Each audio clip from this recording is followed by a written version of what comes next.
Assalamualaikum warahmatullahi wabarakatuh.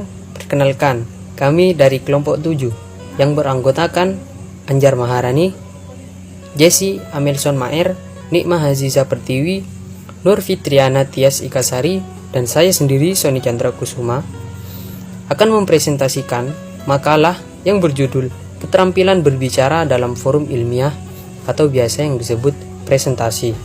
Presentasi ilmiah yaitu kegiatan pemaparan hasil telaah teori, kajian ilmu, makalah, ataupun penelitian melalui penyajian materi oleh presentator kepada peserta yang memiliki bidang yang sama. Oleh karena itu, kemampuan berbicara dalam sebuah presentasi yang baik adalah suatu modal yang sangat penting. Banyak orang memiliki kemampuan menulis yang sangat baik, tetapi belum tentu mempunyai kemampuan penyampaian yang baik pula dalam forum ilmiah.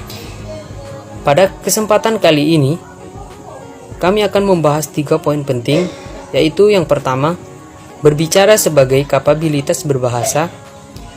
Yang kedua, hubungan keterampilan berbicara dengan keterampilan berbahasa lain. Dan yang ketiga, bagaimana berbicara pada forum ilmiah.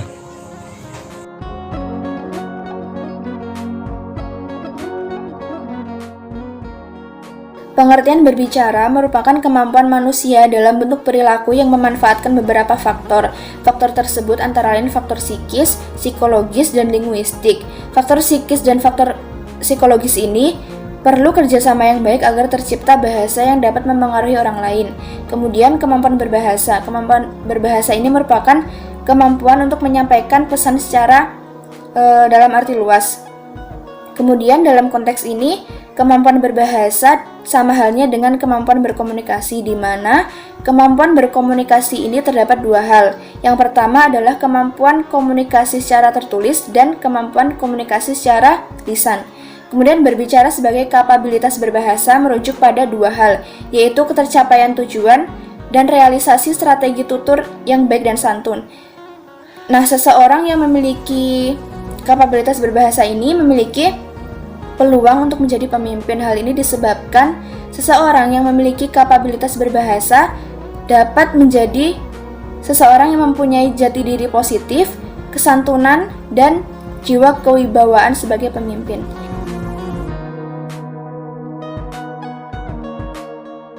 Hubungan antara keterampilan berbicara dengan keterampilan berbahasa lain.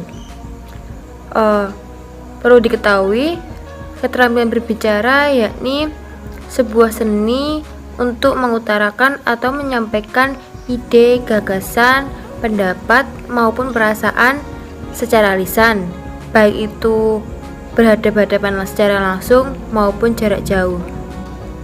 Selanjutnya, menurut Tarigan 2008, berbicara memiliki tujuan umum, yakni to inform, atau bisa disebut dengan menyampaikan informasi, to persuade, yaitu membujuk, dan to entertain, yaitu menghibur.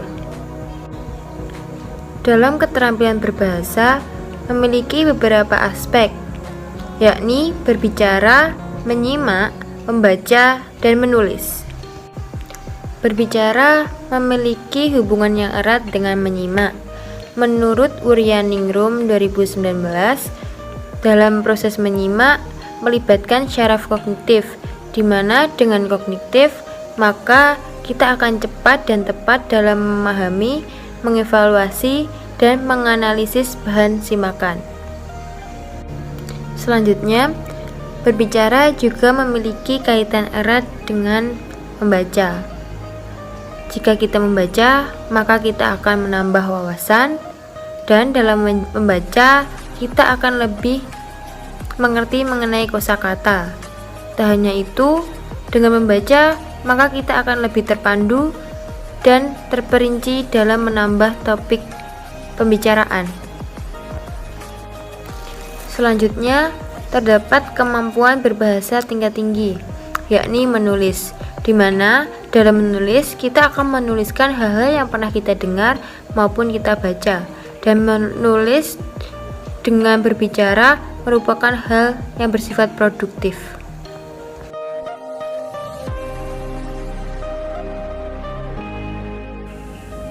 Lalu yang selanjutnya yaitu berbicara pada forum ilmiah. Musaba 2012 menyatakan bahwa keterampilan berbicara bermanfaat untuk memperlancar komunikasi antar sesama, mempermudah pemberian informasi, serta meningkatkan kemampuan diri. Keterampilan berbicara berkaitan erat dengan kehidupan sosial dan kehidupan ilmiah kita, di mana keduanya merupakan cerminan pengetahuan dan kepribadian diri kita sendiri. Dalam berbicara, tentunya kita harus menguasai teknik berbicara yang baik dan yang benar. Teknik ini berkaitan dengan dua prasyarat. Yang pertama yaitu prasyarat organis dan yang kedua yaitu prasyarat bahasa. Yang pertama yaitu prasyarat organis, di mana keadaan pembicara mempengaruhi cara berbicara. Di sini, pembicara harus pandai mengatur tinggi rendah suara, keras lemah suara, serta gerak-gerik tubuh. Tidak lupa juga untuk mengatur pernapasan, karena pernapasan sangat mempengaruhi suara.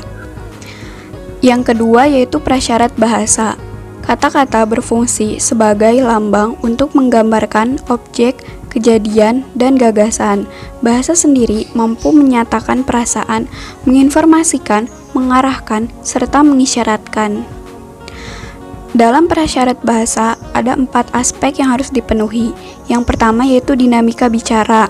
Yang kedua, ritme bicara. Yang ketiga, perbendaharaan kata. Dan yang keempat yaitu susunan kalimat. Yang selanjutnya yaitu pengertian diskusi ilmiah. Dalam Kamus Besar Bahasa Indonesia, diskusi bermakna pertemuan ilmiah untuk bertukar pikiran mengenai suatu masalah. Kata ilmiah pada diskusi ilmiah memberikan makna khusus, di mana mempunyai cara-cara yang lebih khusus, dan kesimpulan yang dihasilkan dari diskusi tersebut harus memenuhi persyaratan tertentu. Ada beberapa macam-macam diskusi ilmiah yang dipaparkan oleh Sulistyo tahun 2016. Yang pertama yaitu diskusi meja bundar. Yang kedua yaitu diskusi berkelompok. Yang ketiga yaitu diskusi panel. Yang keempat yaitu seminar. Yang kelima yaitu konferensi. Yang keenam yaitu lokakarya atau workshop. Yang ketujuh yaitu rapat kerja. Yang kedelapan yaitu simposium. Yang kesembilan yaitu kolokium. Yang kesepuluh yaitu debat. Yang ke-10 yaitu curah pendapat atau brainstorming. Yang ke-12 yaitu diskusi kelompok terpumpun atau focus group discussion. Keterampilan berbicara yang baik dalam suatu penyajian karya tulis ilmiah akan memberi nilai tambah untuk nilai karya tersebut. Dalam penyampaian karya tulis ilmiah tersebut diperlukan juga teknik presentasi yang baik dan benar. Sampai di sini dulu presentasi dari kelompok 7. Salam dari kami. Wassalamualaikum warahmatullahi wabarakatuh. Tetap semangat dan jaga kesehatan dalam masa pandemi ini. Terima kasih saya sampaikan telah menonton video ini.